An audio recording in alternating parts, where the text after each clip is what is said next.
You know, there are two kinds of animals in this world, predators and prey. No one watches a leopard chase down a gazelle and denies that the gazelle has a right to use its hooves and horns to protect itself from the predator.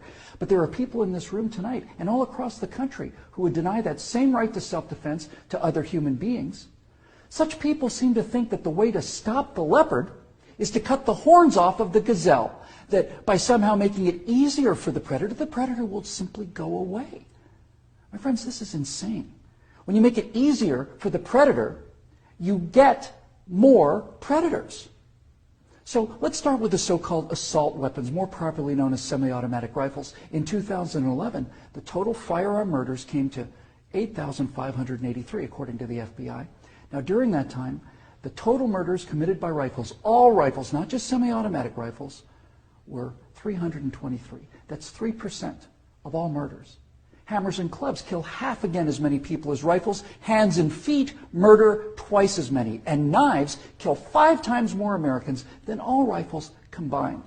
Preventable medical errors kill about 98,000 people per year. Medical malpractice kills more than 12 times as many people as are murdered in the U.S. each year. That's more than 300 times the number killed by all rifles, not just the so-called assault rifles. And yet, no one talks about limits on hammers or knives or doctors or hospitals.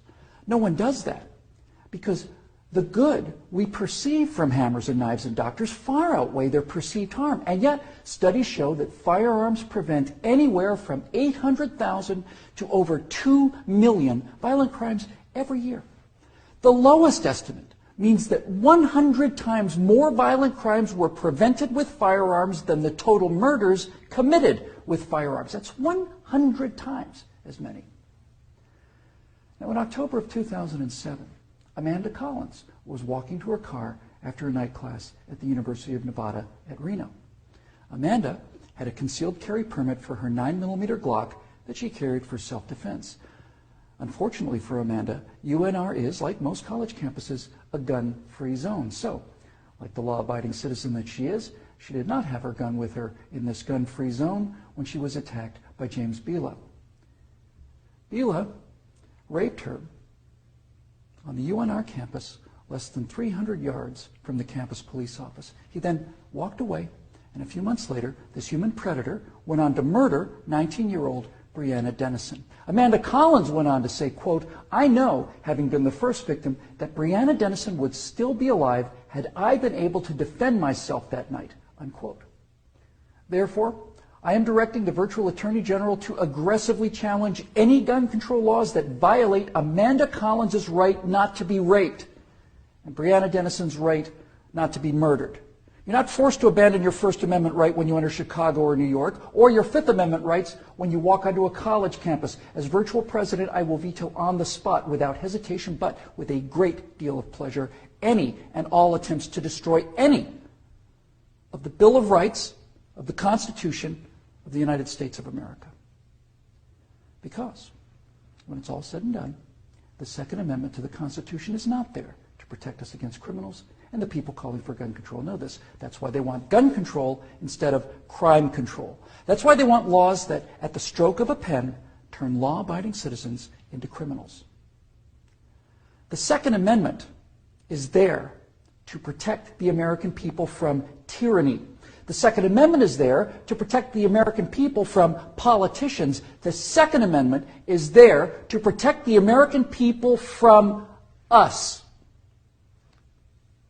Now, some politicians claim America deserves a vote on this issue. Okay, let's have a vote. Those of you advocating infringement on the right of the people to keep and bear arms need to go to the American people with the 28th Amendment, which would simply read, "The Second Amendment to the Constitution is hereby repealed." That would, for the first time, give you the legal authority to do what you have been doing and what you are trying to do now in direct violation of your oath of office to defend the entire Constitution of the United States, not just the parts you happen to approve of.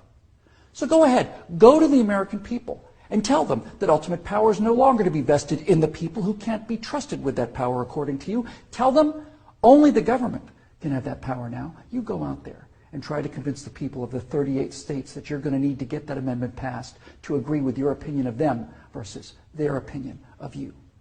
I dare you. 12 million unarmed men, women, and children were unable to resist being murdered by their own National Socialist government in Germany. Perhaps 50 million unarmed men, women, and children were murdered by their own Union of Soviet Socialist Republics. 50 million Chinese murdered by their own government under Mao, who also disarmed his people. And in Cuba, and in Vietnam, and in the killing fields of Cambodia. Now you say that can't happen here? You say we're protected? By what?